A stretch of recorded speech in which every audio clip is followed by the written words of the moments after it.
Yeah, hi, hello, and welcome. We are broadcasting live from GlobalAIPreneurs, the premier global gateway and unified operating system for trusted AI entrepreneurs. Artificial intelligence is reshaping every industry at the unprecedented pace. Yet, as organizations accelerate AI adoption, one challenge has become increasingly clear. Innovation without security, governance, and trust cannot scale from autonomous AI agents and enterprise AI platforms to cross border digital ecosystems.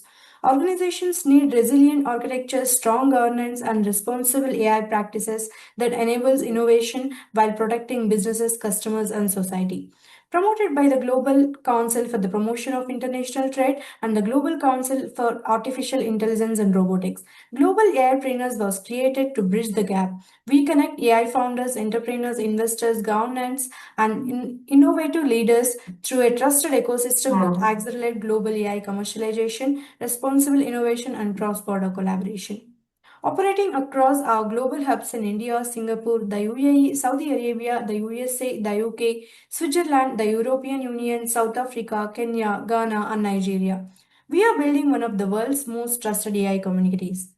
Today, as part of our visionary interview series, we are privileged to welcome a cybersecurity leader whose expertise sites at the intersection of AI, zero trust, cloud security, governance, and enterprise transformation. Prasad, thank you. Thank you for joining us today to help Thank you. shape the future for global AI trainers. Prasad Tharippala is the Field Chief Information Security Officer at Verisa Networks, bringing more than 22 years of global cybersecurity leadership across enterprise security, cyber risk governance, cloud security, AI security, digital transformation, and regulatory compliance. Throughout his distinguished career, he has advised organizations across India, Southeast Asia, Europe, and the United States on building resilient, future ready security strategies. A recognized industry speaker, published author, top CISO award recipient, CCJT author, and reviewer, an active contributor to OWASP and the Cloud Security Alliance. Prasad combines deep technical expertise with executive leadership. His unique experience as a software developer, ethical hacker, entrepreneur, founder, and global security advisor enables him to bridge the worlds of technology, business, governance, and innovation. Thank you, Prasad, for joining us today. Over Thank to you. you. Thank you. Yeah, like you said, my strength come from the different perspective I've gone through on my career as an engineer, as a founder, as a product manager, or as a security evangelist, CISO, and ethical hacker. Sorry about that. I should have taken care of it.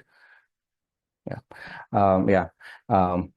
So coming with 22 years of experience, I've seen the market, I've seen the evolution of technology in various aspects, cloud and now AI. Everyone is behind making the AI more smarter, more perfect. Many a time they miss out on the fact that the enterprise companies want more trust. They want to see their business use cases met, which is the higher priority than the accuracy or the smartness, or the intelligence the AI showcases. So we have to target it right. We have to use AI in the right way. We have to build trust. We have to build governance.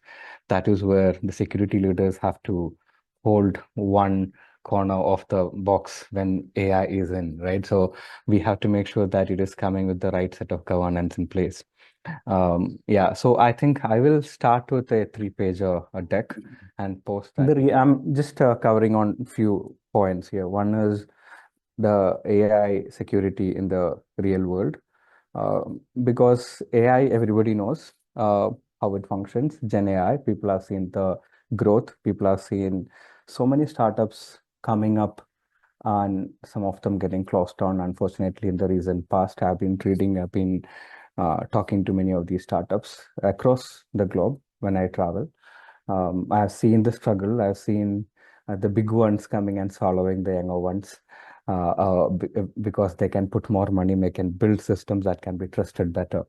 So when it comes to the market care more about meeting their requirement, not so much behind the jazzy technology, right? They want to see, they want to know how a AI system has taken a certain decision. Is that controllable? Is that accountable? Is it governed in the right fashion?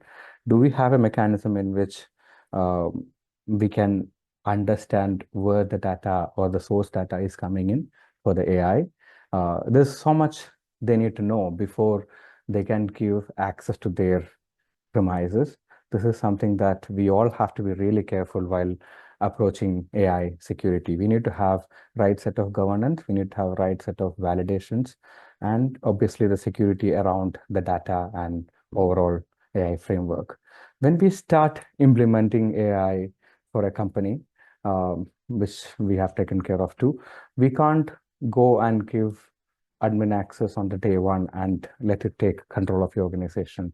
Or we should not do this for our customers as well. Why? Because when the unlimited control is given to an AI agent, things can go really wrong.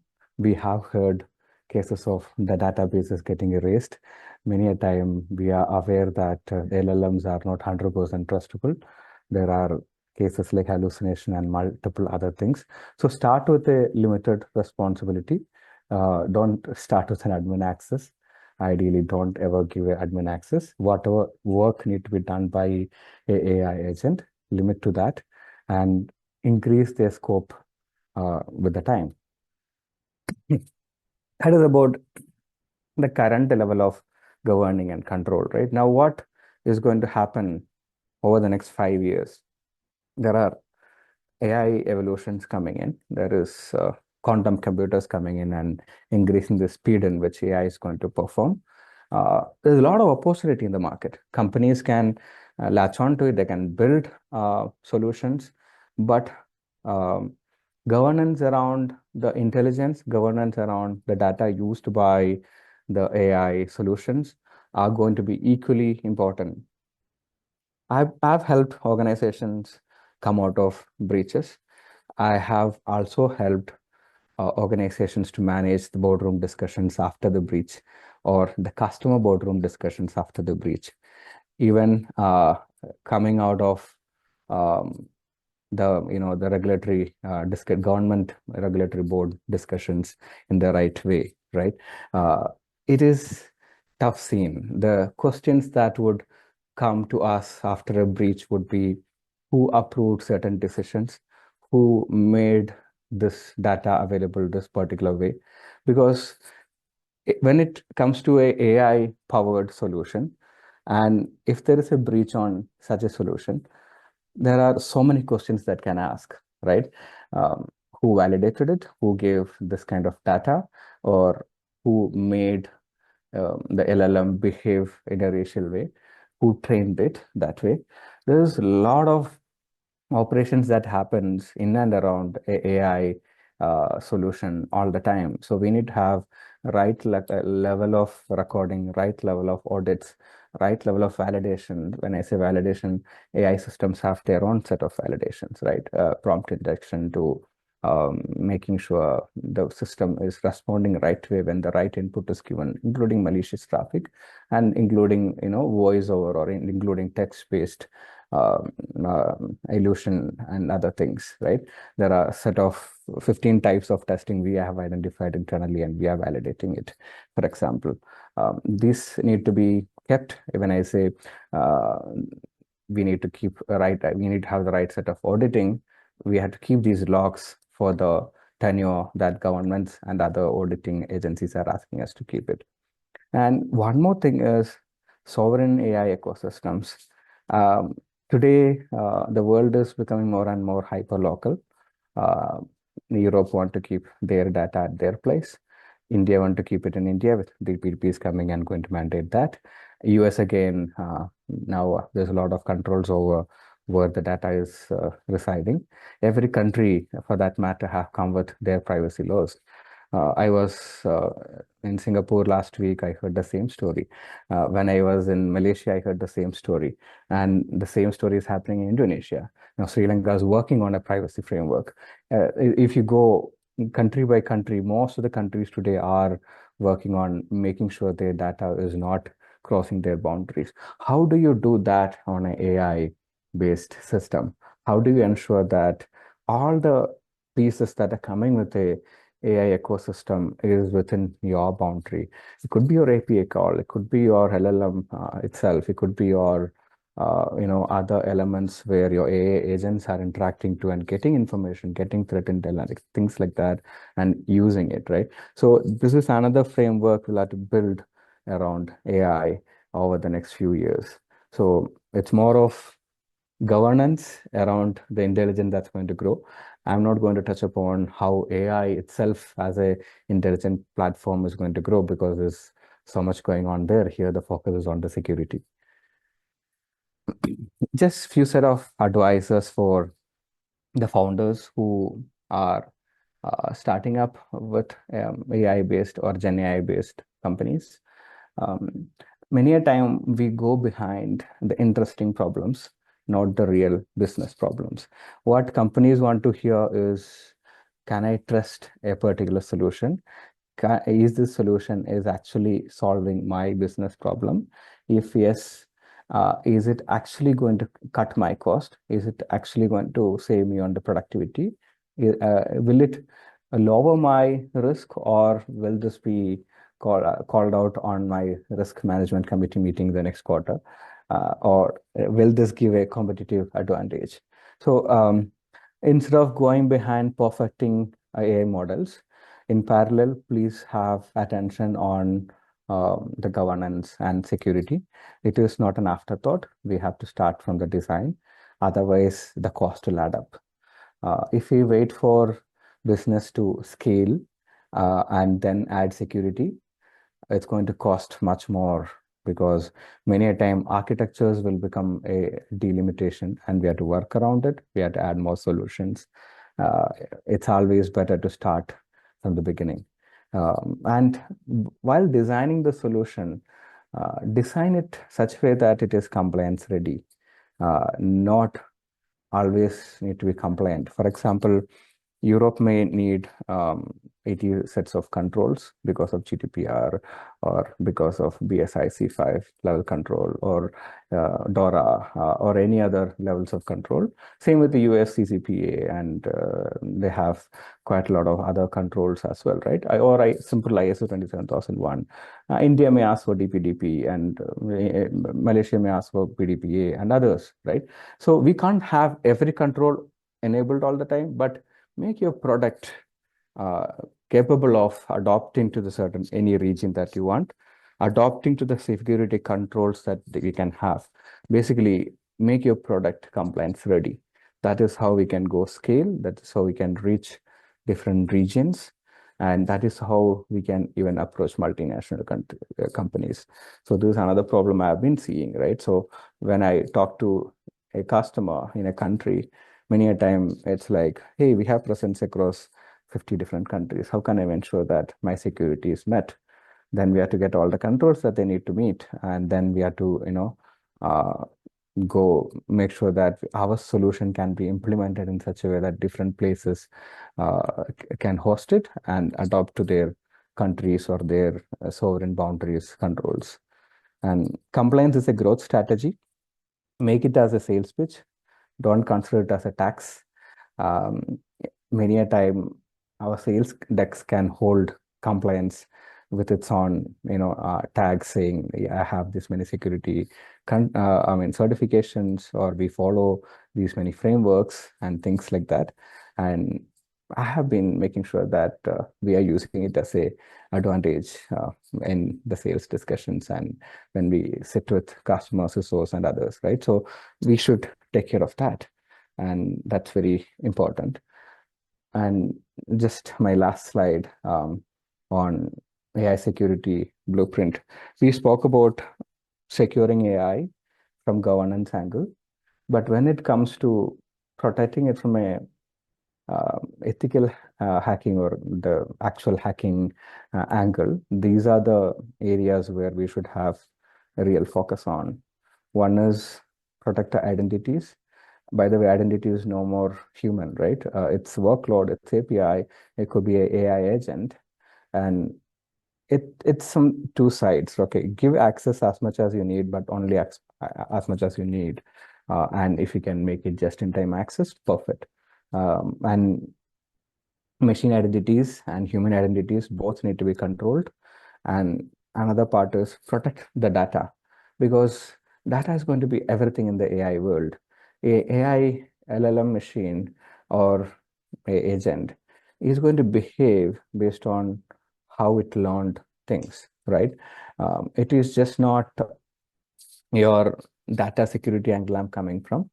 It is also about how it socially behaves, even from a racial perspective, even from situations angle, right? How it manages various situations matters a lot. And then protect APIs. You need to have the right set of validations. You need to have right set of authentication and authorization. We need to have a continuous validation. It is really important to have continuous validation because new ways of exploitation are being found every day. And we need to make sure that we are on top of it, right? And test the AI itself. We need to make sure that our models are safe, our LLM models are not something that can be hacked easily.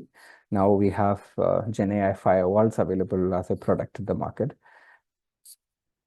Sorry, many companies, including Versa, many companies are providing it now. Many OEMs are there in the market, right? So prompt injection, data poisoning, model manipulation, advisory attacks, all are going to be very important. So when we have a CI/CD model or a SDLC model for our engineering, we have to bake these into the testing itself, the entire engineering workflow itself, to make sure that the AI is getting right set of validations in the entire engineering workflow. That's the way to go. And resiliency design is important. And these things are just not for the governance. Okay, since we are having a business discussion right now, these are important to make sure to get the business as well. When we sell to a large organization or a BFSI or a critical infrastructure or a healthcare company, they're going to ask all these as evidence to you, right?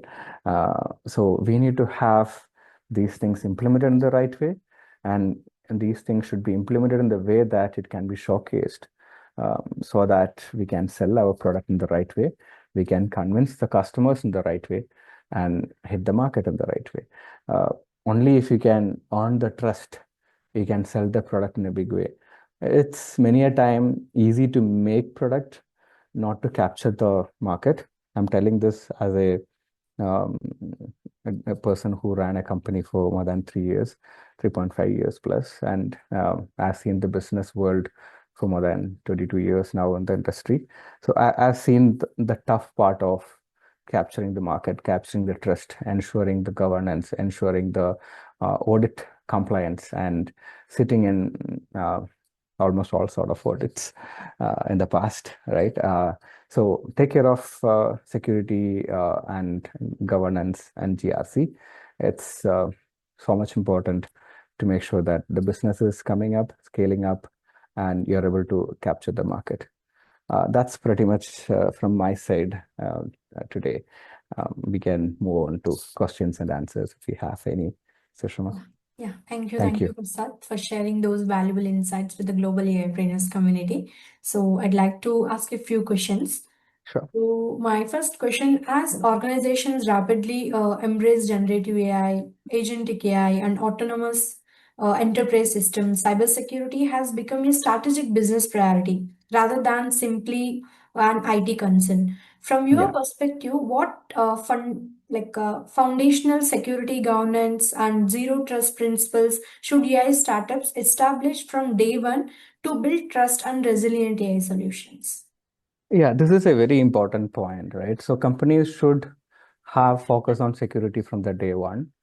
You brought it up a very important point. Many a time what happens is we get to the pressure of time to market. I want to hit the market. I have this open LLM with me. Let me train it and then build my workflow. My agent is ready. Let me take it to the market before my competition comes. That journey cannot go long unless you have the right set of security and compliance and controls in place.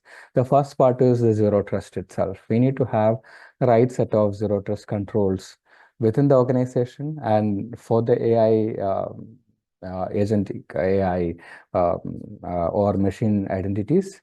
whichever system we have, right? So we need to have right set of identity governance. We need to have right set of data governance.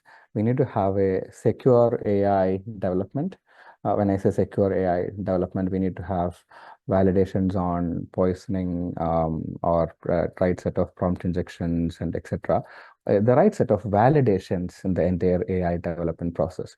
Because before you put your AI onto customer place, you should know how it behaves, at least to the extent you can get to know. I agree there are hallucinations, and in today's world, nobody have 100% control over their own AI products are working, because the large learning model have grown so much that nobody have getting 100% control over it. With time, we may have better governance and accountability, but again, right? So it is important to have someone accountable for the decisions made by AI in your product.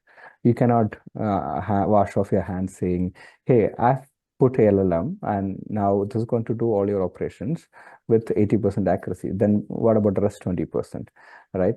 You should have right set of testing, right set of coverage to ensure customer environment is safe. And let's have a continuous monitoring enabled with the right set of tools in place. So I'll sum it up saying, unless you have the right set of governance, security controls, and solutionings like zero trust, you may be able to hit the market faster, but you will not be able to capture the market as quickly as others do. And again, don't look at security as a problem. Look security as an opportunity as well. And maybe that would be the differentiation you can show it to the market, right? So for enterprise companies at large, they want more trust. They want more confirmation on how things will work, or they want the comfort of using the solution. Otherwise, they will not get into your product. So if you can showcase all that with the right set of governance, your entry into large organizations will be faster. And for example, today, most of the products gets into an organization after a security validation, right? A CISO organization will get into the scene and they do validate from BAPT angle, they do validate from various security governance angle, third-party audit angle. You have to clear it off. So if you are able to go with the right set of data, you will always stand one step ahead with your against your competition. So my point is, don't look at it as a tax, take it as a business advantage, and it will help you grow faster, help you scale faster. Yeah. Thank you, Prasad. It's really appreciate your emphasis on building security and governance into AI solutions from day one, rather than treating them as an Yeah. afterthought. So that's a valuable takeaway from like every AI founders. So let me to my next question. Yeah. So you have advised enterprises across multiple countries on AI security, SASC, cloud security, cyber resilience, and regulatory compliance. So as global AIpreneurs support founders expanding into international market, how can AI startups balance rapid innovation with security, privacy, and compliance without slowing their ability to scale globally? Yeah, security will not slow you down if you plan it well. Mhm. It should be baked into your innovation. It should be baked into your design and from the beginning. So one way would be to have a security leader along with you so that every step is well taken care of, right? Now, in today's world, people are talking about SBOM and CBOM, where every software library's version need to be validated. Every cryptographic algorithms or encryptions that you use should be validated. If any of them have any CVEs, we need to address in the beginning, right? So it's getting into that level when you reach out to a BFSI customer or when you reach out to a critical organization for implementing your solution. So it is not going to slow you down. It's going to make you move faster. Always make your product compliance ready. You may not sell it with full compliance. When I say that, what I mean is by default, you may not have all the compliance the world want, but your compliance should be able to get configured in the right fashion so that you can meet compliance requirements across different parts of the world. in EU, how it has to behave is different compared to how it should behave in India, or how it should behave in Indonesia, or how it should behave in US, right? Every region have set of controls today. Like I said, we are becoming more and more regionalized in this world, and we are pretty much doing the same. Every company's OEMs are moving in that direction. So make your products compliance ready for the globe and tunable in the right fashion, so that you are not putting anything that big by default and slowing your business down or making your customers unhappy, but make it configure the way customer want. It's all about the architecture, right? It's all about the design. That's where it is, right? So make compliance um, as part of your design discussions, as part of your architecture discussions, and make sure that right set of validations are part of your development itself. Otherwise, you'll have to spend months later on redesigning the things. I've seen that happening in the market.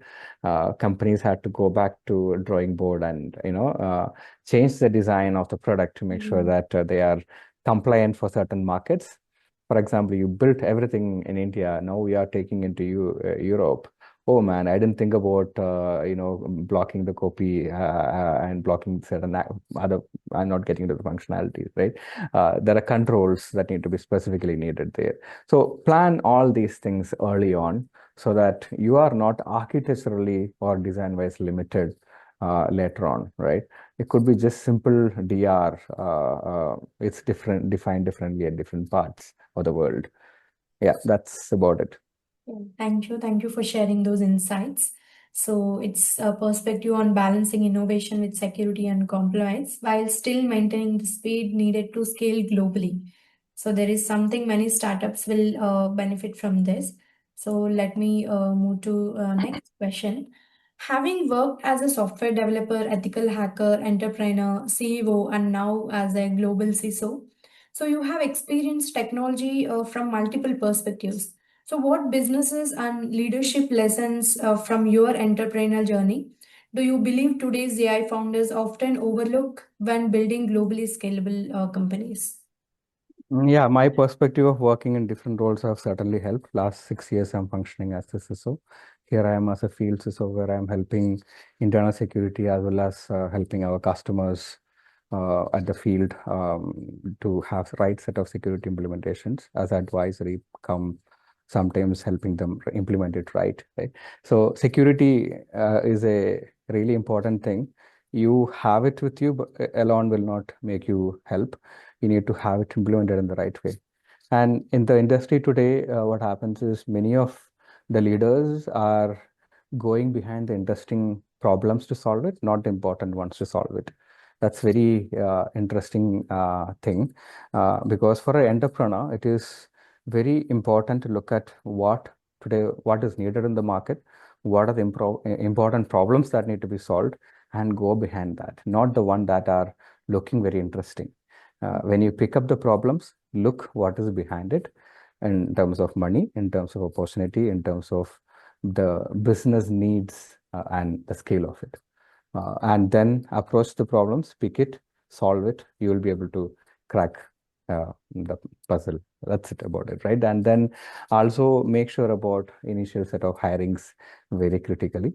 Have the right culture and humility. When I say humility, I'm hitting into the angle where listen to your customers.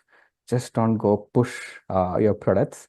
Many a time, the customers will tell you what exactly they want if you listen to them, and if you're able to, give what they want, they will happily accept you, because everybody have certain business problems to solve, and they're looking for people to solve it, and it's their requirement, not your requirement, right?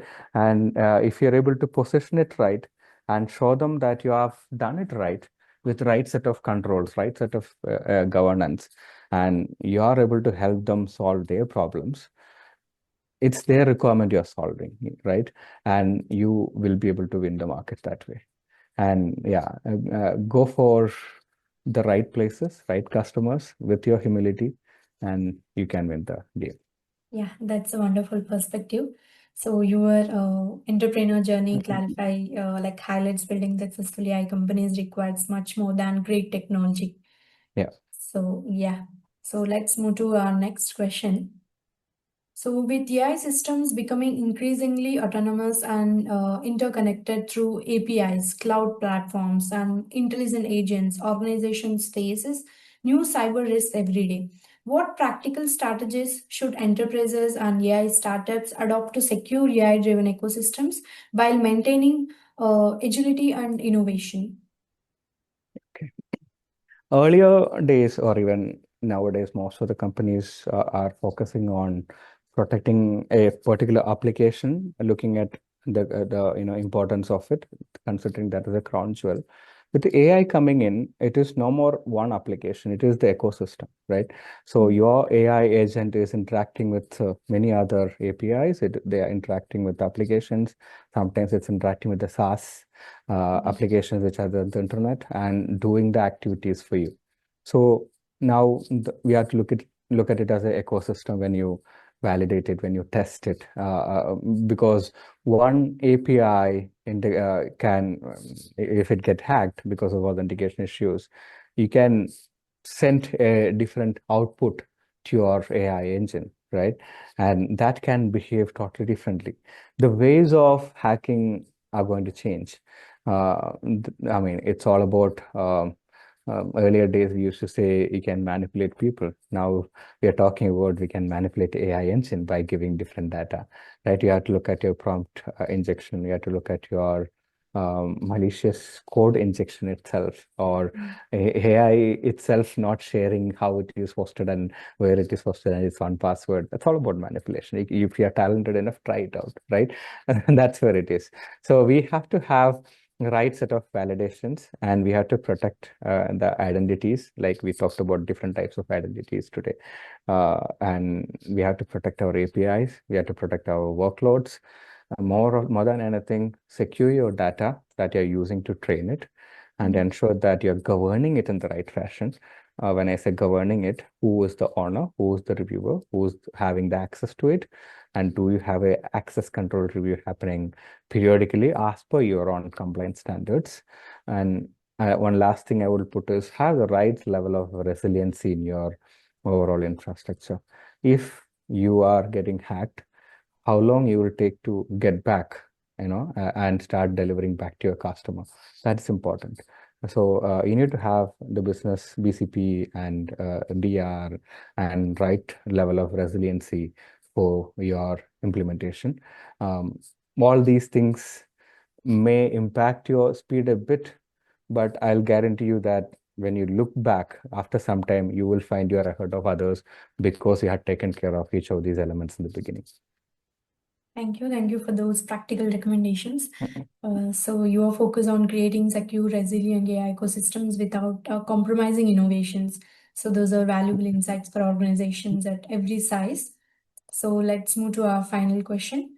Global AIpreneurs aims to become one of the world's most trusted ecosystems, connecting AI founders, enterprises, investors, governments, researchers, and policymakers.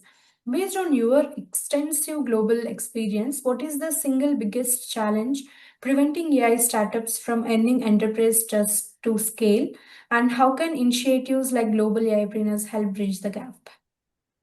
So organizations like yours are able to connect the network. That itself is a very big help, because there's so much we can learn from each other in the industry, right? Uh, Yeah. Companies are solving the problems, but not all of them. When they start sitting together and discussing, we will see many problems getting solved. See, as a CISO, I've seen it in the conferences. I go for quite a lot of conferences and meet my colleagues, fellow colleagues in the industry, and talk to them and see how the world is behaving in the CISO world today.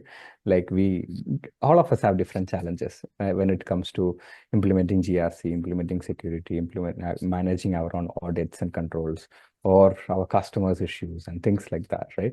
So same thing has to happen with the AI entrepreneurs as well. They are also facing challenges, just not from the security angle here. It is also from the business perspective. It's also from which model to use when. So I've heard of a story where certain companies focus so much on perfecting their LLM models and ended up spending so much money. And another larger organization came and made all these free, right? So you need to plan well. You need to look ahead and see what need to be done at the right fashion. So you don't need to go for the best of the best technology many a times. What you need to do is getting the confidence for your customer and have the right set of trust established with your customer and focus on solving the business problems, not interesting problems, like I said earlier. Many have done exceptional innovation, but they forget on building the trust. And if you are not able to sell your product, however important it is, however innovative it is, may not work out. Unfortunately, very good quality companies had closed down in the same fashion. So look at the GTM, look at your business, look at your market availability and be in the right place. That's what I would say while closing. Yeah. Thank you. Thank you for sharing that insight. So I think that gives our audience as a great deal to reflect upon. So what an insightful and inspiring conversation. Prasad, thank you. Thank you for sharing your experience, leadership, and practical insights. Your perspective reinforces an important message that the future of AI belongs to organizations that build innovation on a foundation of trust, security, resilience, and responsible governance. So, Thank to you, our Sushma. global audience, to our global audience, thank you for joining us today. As AI continues to transform every industry, collaboration between innovators, enterprises, investors, policymakers, and technology leaders will be essential in building an intelligent and secure digital future. If you are a global AI founder, investor, or enterprise leader looking to become part of rapidly growing global ecosystem, we invite you to join Global AIPreneurs. Thank you for being with us. Until next time, keep innovating, keep collaborating, and together, let's build a trust, secure, and globally connected AI futures. Thank you, Prasad. Thank you for joining us today. Thank you. Thank you. Looking for more communications and more such events. Thank you. Yeah, thank you. Thank Yeah. you so much. Bye.